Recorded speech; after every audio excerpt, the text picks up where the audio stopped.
Bienvenidos, hoy os comentaremos una batalla en la que se enfrentan Thesis y Octopus. Esta batalla personalmente me ha gustado, la calidad de sonido no es muy buena, pero te acostumbras. Parece que Thesis no cambia de estilo, combina perfectamente la camiseta con las zapatillas. Se toman unos segundos para asimilar que están ya en las semifinales y que no pueden guardarse nada para después. Además ninguno quiere salir de primero, ya que siempre es más cómodo empezar de segundo. Como vemos, Octopus se decide a salir y comienza con confianza y se siente cómodo bailando como quiere.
El claro vencedor de esta ronda es el que vosotros decidáis. Octopus se decide por disfrutar más de su baile pero a la vez ser más contundente.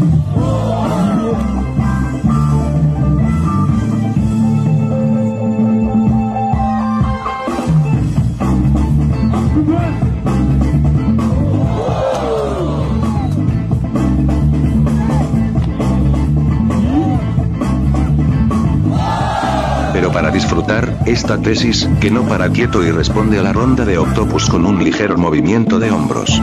Octopus se cabrea un poco y sigue bailando. Thesis como si nada vuelve a empezar su ronda y esta vez quiere zanjar el asunto. Pero primero como siempre baila y nos enseña que está muy cómodo.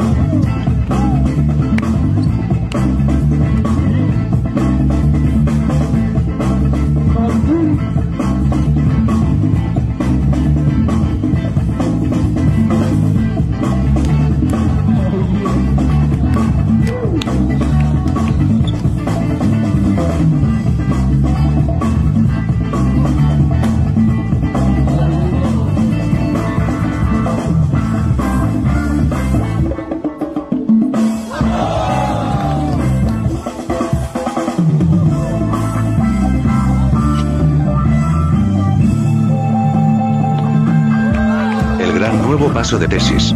Gateando hacia atrás. Comenten el vídeo y suscríbanse, si queréis más vídeos, ayuda al canal y suscríbete o vota. Un saludo de Linkas.